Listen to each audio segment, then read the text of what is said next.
नमस्कार, आपका स्वागत है। मैं हूं आपके साथ सुप्रीत सचदेव। पूर्व केंद्रीय मंत्री चौधरी बीरेंद्र सिंह ने अपने राजनीतिक जीवन के 50 साल पूरे होने पर जींद के उचाना में एक कार्यक्रम का आयोजन किया। कार्यक्रम में आम आदमी पार्टी से सांसद सुशील गुप्ता, पूर्व मंत्री रामविलास शर्मा, इनेलो विधायक अभय चौटाला सहित कई नेताओं ने शिरकत की। इस कार्यक्रम में उन बड़े बड़े नेताओं को आमंत्रित किया गया था जिनके साथ बीरेंद्र सिंह को 50 साल के राजनीतिक करियर में काम करने का मौका मिला। कयास ये लगाए जा रहे थे कि इस कार्यक्रम रूपी रैली के माध्यम से बीरेंद्र सिंह आप पार्टी में शामिल होने का संकेत भी दे सकते हैं, लेकिन ऐसा कुछ नहीं हुआ। हालांकि कार्यक्रम में बीजेपी से संबंधित कोई भी झंडा या पोस्टर नजर नहीं आया। इस अवसर पर आप पार्टी के हरियाणा के प्रभारी सुशील गुप्ता ने कहा कि आज परिवर्तन का दौर चल रहा है। दिल्ली में बदल चुका, पंजाब में बदल चुका और अब हरियाणा की बारी है। चौधरी बीरेंद्र सिंह के बारे में उन्होंने कहा कि 50 साल के राजनीतिक जीवन में उन पर कोई दाग नहीं है। अगर वे पार्टी में आना चाहें तो उनका स्वागत है। उन्होंने बीरेंद्र सिंह की तरफ से यह भी इशारा किया कि उनके जो भी सपने पूरे नहीं हुए वे सब पूरे हो जाएंगे। बीरेंद्र सिंह ने सुशील गुप्ता द्वारा उनकी पार्टी में आने के स्वागत पर बोलते हुए कहा कि स्वागत में कुछ नहीं होता, उससे आगे की बात करो, यानी उनका इशारा सीएम बनने की ओर था।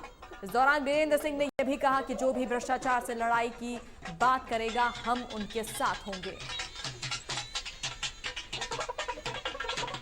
होगा तो इसको उसका नुकसान होगा। ये परवाह चौर साहब करते नहीं है।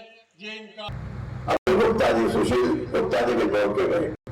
मैंने भी उनको कहा हम लोग समझते जाए मैंने तो स्वागत करण का कह दिया। मगर स्वागत में स्वागत नहीं होता भाई। स्वागत आप कोई बात बताओ। अरे असल मेरा है स्वागत स्वागत की दरकार नहीं होनी। राजनीति के अंदर अगर हम अपने प्रदेश की राजनीति को बदलना चाहते हैं तो दो बातें जो भी राजनेता करेगा और जो भी राजनीतिक दल करेगा बीरेंद्र सिंह उसके साथ खड़ा होगा। और वो दो बातें क्या कि भ्रष्टाचार से लड़ाई लड़नी पड़ेगी। ये जो मैं इसलिए कहता हूं कि ईमानदारी और बेईमानी में फर्क कितना है। ये जो प्रोग्राम हुआ, इस प्रोग्राम में मेरे पास पैसे नहीं थे कि मैं 5 लाख 10 लाख रुपए खर्च करके लोगों को गाड़ियों में, मोटर में और क्या होती क्रूजर में भर के लेके आऊं। राजनीति बिगाड़ दी लोगों ने। बीरेंद्र सिंह के साथ मुझे 50 साल ईमानदारी की राजनीति करे, उसके वर्कर से भी तो ये सवाल करे गाड़ी भेजोगे नहीं। तो भाई जो गाड़ी भेजने की शक्ति रखेगा वो ठगी करेगा, वो भ्रष्टाचार करेगा और उसी भ्रष्टाचार की ताकत से आपके ऊपर राज करना चाहेगा। ऐसी ताकतों से लड़ने की शक्ति अगर आप में है तो मैं वही बात करूंगा जो राजनीति की दिशा और राजनीति की दशा बदले। और अगर ये शक्ति नहीं है तो 76 साल का हो गया, 14 इलेक्शन लड़ लिए, 5 मैंने अपने लड़े, 2 मेरी धर्मपत्नी के लड़े और 4 पार्लियामेंट के लड़े। 14 इलेक्शन में लोगों ने हमेशा साथ दिया। मंच पे बैठे हुए नेता जो है ये सारे के सारे अपने अपने दलों में दुखी हैं।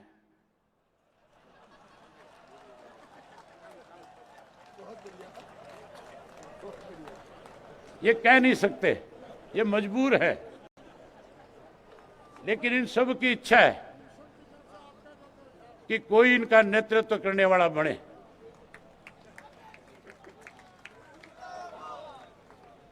तो मैं तो आपसे यही कहूंगा, यही प्रार्थना करूंगा कि आप रिटायरमेंट की ना सोचें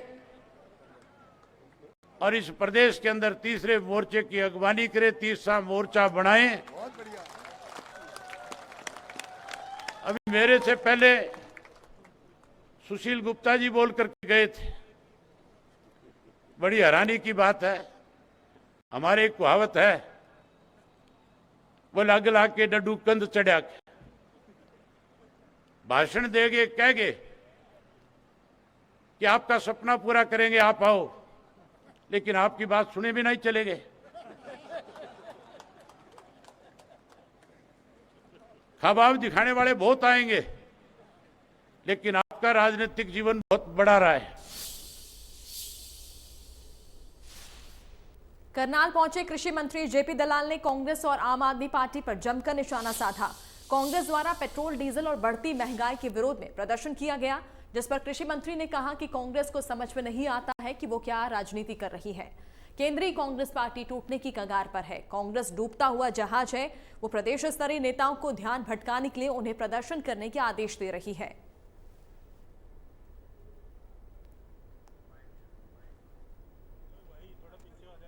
कांग्रेस को समझ में नहीं आती राजनीति क्या कर रही है।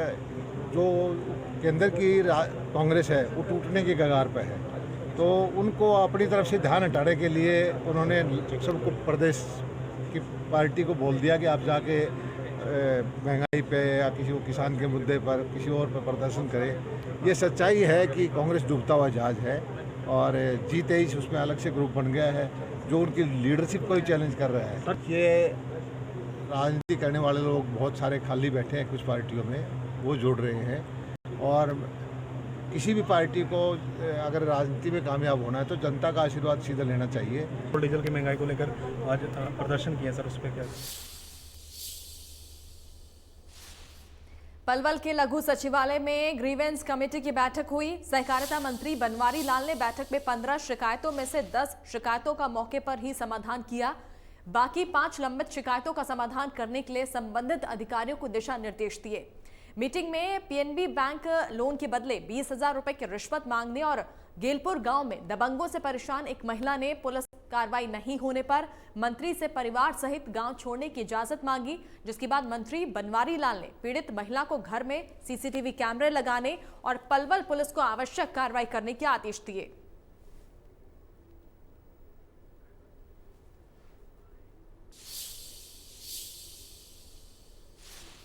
रेवाड़ी में विधायक चिरंजीवी राव ने कहा कि तेल की कीमतों और महंगाई ने आम जन की कमर तोड़कर रख दी है। रसोई गैस ने तो रसोई का बजट ही खत्म कर दिया। उन्होंने रेवाड़ी में पेयजल समस्या के लिए भी सहकारिता मंत्री को उत्तरदायी ठहराया, जो कहते हैं कि रेवाड़ी में पानी की समस्या ही नहीं। उन्होंने कहा कि रेवाड़ी नगर परिषद में भ्रष्टाचार व्याप्त है, इस पर सरकार को सख्ती से काम करना चाहिए। उन्होंने कहा कांग्रेस जनता की लड़ाई लड़ना चाहती है।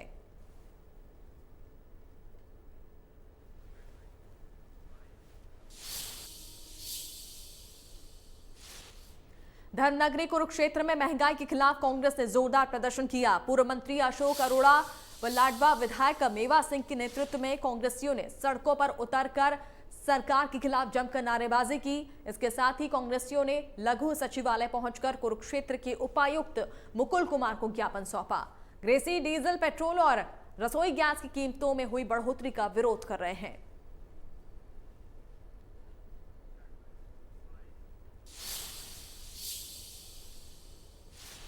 सिरसा के चौधरी देवीलाल विश्वविद्यालय में 50वीं सीनियर नेशनल पुरुष हैंडबॉल चैंपियनशिप संपन्न हुई। प्रतियोगिता में पंजाब ने दिल्ली को 22-21 के अंतर से पराजित कर चैंपियनशिप पर कब्जा किया। चैंपियनशिप में तीसरा स्थान मेजबान हरियाणा और महाराष्ट्र को संयुक्त रूप से मिला। प्रतियोगिता के समापन पर हरियाणा के श्रम राज्य मंत्री अनूप धानक विशेष रूप से पहुंचे। आज बड़ा खुशी का मौका है क्योंकि जो senior man national handball championship 50 साल पहले भी हरियाणा प्रदेश में हुई थी और आज फिर 50वीं जो हैंडबॉल एसोसिएशन ने जो ये हमारे प्रदेश की भाई दिग्विजय सिंह चौटाला जी जो स्टेट के प्रेसिडेंट हैं उनके नेतृत्व में आज जो ये हैंडबॉल चैंपियनशिप करवाई है। 500-550 खिलाड़ी, लगभग इतने ऑफिशियल्स और 28 टीमें 27 टीमें जिन्होंने पार्टिसिपेट किया। बहुत उम्दा अरेंजमेंट्स वीसी साहब और मैडम रजिस्ट्रार, पूरी CDLU की फेटर्निटी ने हमारे लिए करके दिया। पंचकुला में निगम पार्षद और जेई के बीच मारपीट का मामला सामने आया। मारपीट मामले में पुलिस ने कार्रवाई शुरू कर दी। देखिए रिपोर्ट। मारपीट के मामले में जो नगर निगम के जेई के साथ मारपीट हुई है, वहीं पार्षद ने जो जाति सूचक शब्द कहने के आरोप लगाए हैं, उस मामले के अंदर क्राइम ब्रांच की टीम है, सेक्टर 14 एसएचओ की टीम है, पार्षद पंकज कुमार को सेक्टर 14 पुलिस स्टेशन लेकर पहुंची है, जहां इनसे पूछताछ की जा सकती है। 3 टीमें इन्हें लेने के लिए इनके घर के पास पहुंची थी, जिसके बाद कयास लगाए जा रहे थे कि इनको गिरफ्तार भी किया जा सकता है। वहीं कहीं ना कहीं जो पंकज की ओर से है वो आरोप लगाए गए थे कि कहीं ना कहीं दबाव की उनके ऊपर डाला जा सकता है समझौता करने का, क्योंकि कई फ़ोन भी उनके पास आ चुके हैं समझौता करने के लिए। अब पंकज कुमार से पूछताछ करने के लिए यहाँ पर पहले ही एसीपी राजकुमार मौजूद हैं, जो इस मामले के अंदर पूछताछ करेंगे। पंकज कुमार खुद एक कंप्लेनेंट भी हैं। ऐसे में देखा जाएगा कि सिर्फ और सिर्फ पंकज कुमार के खिलाफ बयान लिए जाएंगे, उनसे पूछताछ की जाएगी, या इनकी शिकायत के ऊपर भी कोई कार्रवाई की जा सकती है, क्योंकि साफ तौर पर पार्षद ने आरोप लगाए थे कि जो जेई है उसकी ओर से जाति सूचक शब्द कहने के आरोप हैं। कैमरामैन कपिल नागपाल के साथ अमित शर्मा, इंडिया न्यूज़ हरियाणा। अरुण हत्याकांड में 13 महीने पहले एफआईआर दर्ज होने के बाद भी अंबाला पुलिस ने हत्या आरोपी पार्षद रूबी सौदा को गिरफ्तार नहीं किया। इस बीच अंबाला एएसपी ने हत्या आरोपी पार्षद रूबी सौदा की गिरफ्तारी नहीं होने पर चुप्पी तोड़ी। एएसपी पूजा डाबला ने बेतुका बयान देते हुए कहा कि हत्या आरोपी पार्षद रूबी सौदा पर कार्रवाई लाई डिटेक्टर टेस्ट के बाद की जाएगी। पुलिस ने लाई डिटेक्टर टेस्ट के लिए अप्लाई किया, इसमें लंबी डेट मिलती है।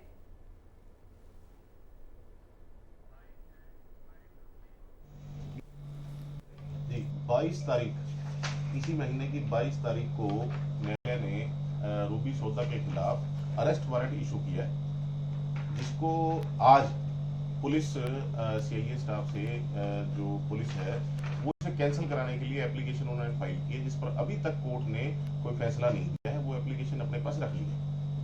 तो ये तीसरा अरेस्ट वारंट है। इससे पहले भी 2 बार अरेस्ट वारंट इशू हो चुके हैं। लगभग 13 महीने हो चुके हैं, आज तक इसकी गिरफ्तारी पुलिस द्वारा नहीं की गई। तो साफ बताना चाहूंगा, हमारी इतने सालों की प्रैक्टिस में ये पहला ऐसा मौका है जब अरेस्ट वारंट इशू पुलिस भी खुद करा रही है। खुद ही पुलिस अरेस्ट वारंट इशू करा रही है और अरेस्ट नहीं कर रही, बिना अरेस्ट कराए लाई डिटेक्टर टेस्ट की एप्लीकेशन। मैं तो ये कहूंगा कि ये पुलिस ने एक रास्ता निकाला है कि कैसे इसको बचाया जाए। आप बताइए, क्या कभी आपने ऐसा देखा है अरेस्ट वारंट जिस पुलिस वाले ने, जिस आईओ ने इशू कराए हो, वो अरेस्ट वारंट इशू होने के बावजूद भी उसको दोषी को अपने साथ लेके कोर्ट में आया, उसकी कंसेंट ली, एप्लीकेशन अलाउ कराई, उसके बाद उसको जाने दिया? ऐसा क्यों? क्या ये लाई डिटेक्टर टेस्ट, मेरा सवाल है, क्या ये लाई डिटेक्टर टेस्ट क्या गिरफ्तारी के बाद नहीं हो सकता था? और कितने मामलों में कराया? ऐसे तो हर कोई मुलजिम अरेस्ट होने से पहले कहेगा जी मुझे अरेस्ट मत करो, पहले मेरा लाई डिटेक्टर टेस्ट करा लो। तो इन सभी बातों को देख के पुलिस की मंशा पे शक होता है। ये फरवरी 2021 में गोवर्धन नगर में झगड़ा हुआ था 2 पक्षों के बीच में, जो पड़ोसी थे। तो उसमें जैसे कि आप बता रहे हैं कि अरुण की हत्या कर दी गई थी। तो उस मामले में जो है कुल 10 आरोपियों के खिलाफ पर्चा दर्ज हुआ था, जिसमें से 9 हम अरेस्ट कर चुके हैं। तो उसमें जो एक और एक्यूज है, तो उसके हमने जैसे पहले अपना अरेस्ट वारंट्स लिए थे। अरेस्ट वारंट्स के बाद उन्होंने इन्वेस्टिगेशन ज्वाइन भी कराया है, लेकिन जैसे कि उन्होंने अपने एलिगेशन डिनाई करे। फिर उसके बाद जो है हमने लाई डिटेक्शन का अपना एक प्रोसेस चला रखा है, ताकि और पारदर्शिता इन्वेस्टिगेशन में लाने के लिए अभी हमने हमारी तरफ से लाई डिटेक्शन के लिए एप्लीकेशन मूव कर दी गई है। और उनका लाई डिटेक्शन जैसे ही हमें तारीख मिलती है आगे से, उनका लाई डिटेक्शन कराया जाएगा और जो भी सबूत आगे गुजरेंगे तो उनको अरेस्ट कराया जाएगा। तो ऐसे में अभी तक सबूत गुजरने की बात हो जाती है, तो इसीलिए हम लाई डिटेक्शन करा रहे हैं कि जो चीज़ें हैं और क्लियर हो जाए। ये क्या है? गिरफ्तारी मैंने आपको बता दिया, जैसे ही हमें लाई डिटेक्शन मतलब क्लीन चिट नहीं दी गई है अभी तक। उनको लाई डिटेक्शन कराने के बाद जो भी चीज़ें सामने आती हैं, जो भी फैक्ट सामने आते हैं, उनकी गिरफ्तारी डाल दी जाएगी। फतेहाबाद के अशोकनगर इलाके में सरकारी स्कूल के बाहर एक छात्र ने अपने दूसरे साथी पर चाकू से हमला किया। दरअसल मामूली विवाद को लेकर दोनों दोस्तों में झगड़ा हुआ था, जिसके बाद युवक ने अपने भाई को बुलाकर दोस्त पर चाकू से हमला कर दिया। घायल छात्र को नागरिक अस्पताल में भर्ती कराया गया। वहीं घटना की सूचना मिलते ही पुलिस मौके पर पहुंची और मामले की जांच शुरू की।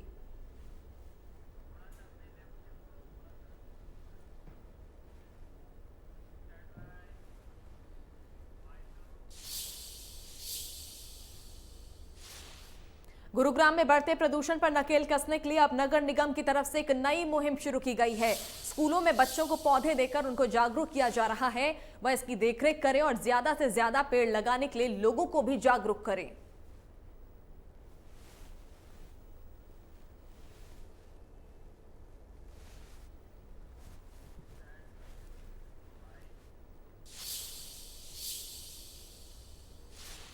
लगातार बढ़ते तापमान से लोग बेहाल हैं। गर्मी के कारण मरीजों की संख्या में भी इजाफा देखने को मिल रहा है। भिवानी के सरकारी अस्पताल में मरीजों की संख्या एकदम से बढ़ने लगी है। मार्च महीने में ही इस बार अधिकतम तापमान 35 डिग्री सेल्सियस पहुंच गया है, जो कि आमतौर पर इतना तापमान अप्रैल और मई महीने में देखने को मिलता है। उधर इस गर्मी के चलते किसान भी अपनी फसलों को लेकर परेशान है, क्योंकि लगातार तापमान बढ़ने और गर्म हवा के चलने से गेहूं की फसल जल्दी पक रही है।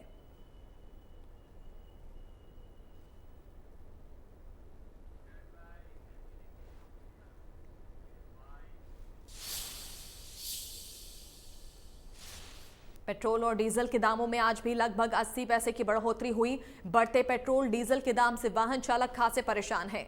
बढ़ती महंगाई को लेकर आम जनता मायूस दिखाई दे रही है। हमारे संवाददाता राजेंद्र कुमार ने महंगाई को लेकर लोगों से खास बातचीत की। देखिए रिपोर्ट। पेट्रोल और डीजल के दाम लगातार बढ़ रहे हैं और कहीं ना कहीं आज भी 80 पैसे का इजाफा पेट्रोल और डीजल के दामों में हुआ। आप देख सकते हैं यहाँ पर बाकायदा रेट लिखे हुए हैं। 98.61 पैसे जो है पेट्रोल के हैं और 89.83 पैसे डीजल के रेट हुए हैं। तो कहीं ना कहीं कल से और अब में 80 पैसे का फ़र्क पेट्रोल और डीजल के दामों में आया है। यहाँ पर हमारे साथ कुछ वाहन चालक हैं, इनसे भी हम जान लेते हैं। भाई साहब, क्या नाम है आपका? मोहित जी, कितना फर्क पड़ रहा है लगातार पेट्रोल दिन पे दिन बढ़ता जा रहा भाई जी, दिन पे दिन पेट्रोल। कितना फर्क पड़ता है आपकी दिनचर्या पे? जैसे मान लीजिए काफ़ी फर्क पड़ता हो तो बहुत ज़्यादा फर्क पड़ता भैया, बहुत ज़्यादा फर्क। बिल्कुल। तो इसके दामों में मतलब कम करना चाहिए सरकार को? हाँ बिल्कुल कम होना चाहिए। तो कहीं ना कहीं कम होना चाहिए। आप देख सकते हैं तमाम जो वाहन चालक हैं वो यहाँ पर तेल डलवा रहे हैं और हमारे साथ यहाँ पर हैं ये, इनसे भी हम जान लेते हैं। तेल और पेट्रोल के पैसे बढ़ रहे हैं आए दिन, 80 पैसे आज भी बढ़े हैं। क्या कहेंगे, कितना फर्क पड़ता है? वो तो बढ़ेगा ही बढ़ेगा, से लड़ाई चल रही है तो उसको क्या कर सकते हैं। बाकी है तो कमी है, क्या करें वो इस मत ही बताओ। मतलब घटाना चाहिए सर? घटाना चाहिए तेल तो, क्योंकि महंगाई तो बढ़ेगी, हर चीज़ ही बढ़ेगी। और भी हमारे साथ यहाँ पर, इनसे भी हम जान लेते हैं। लगातार जिस तरीके से जो पेट्रोल और डीजल के दाम बढ़ रहे हैं, भाई साहब कितने पैसे बढ़े हैं पेट्रोल और डीजल के दामों में? 80 पैसे बढ़ रहे हैं 3 बार से। 3 बार से? हाँ। तो क्या मानते हैं कितना फर्क इससे महंगाई पर पड़ेगा? काफ़ी ज़्यादा पड़ेगा, काफ़ी ज़्यादा फर्क पड़ेगा। किस किस चीज़ पे फर्क पड़ना है? हर चीज़ पे पड़ जाएगा, ट्रांसपोर्ट पे पड़ जाएगा, बाकी सब्जियां वगैरह आती हैं उन पे भी पड़ेगा, हर चीज़ पे किराया पड़ जाएगा ऑटो का। तो क्या सरकार को इस पे संज्ञान लेना चाहिए? बिल्कुल लेना चाहिए, कम करना चाहिए। बिल्कुल। तो कहीं ना कहीं कम करने चाहिए डीजल के और पेट्रोल के दाम। तो लगातार जो है बढ़ोतरी इनमें की जा रही है, तो कहीं ना कहीं लोगों के लिए परेशानी का सबब बनती जा रही है और महंगाई भी इससे चरम पर पहुंचने के आसार हैं। क्योंकि जिस तरीके से लगातार पेट्रोल और डीजल के दामों में बढ़ोतरी की जा रही है, तो कहीं ना कहीं उससे तमाम जो सब्जियों के दाम हैं या जो भी खाने पीने की सामग्री है, अन्य सामान है, उस पर महंगाई आना संभव है। क्योंकि जब ट्रांसपोर्टेशन बढ़ेगा तो जो सामान है बाज़ार का, उस पे उसकी कीमतों में भी ज़रूर जो है इजाफा यहाँ पर होगा। तो कहीं ना कहीं बढ़ती महंगाई और बढ़ते पेट्रोल डीजल के दाम लोगों के लिए परेशानी का सबब बने हुए हैं। फरीदाबाद से इंडिया न्यूज़ के लिए राजेंद्र दहिया। और इसी के साथ बुलेटिन फिलहाल इतना ही। नमस्कार।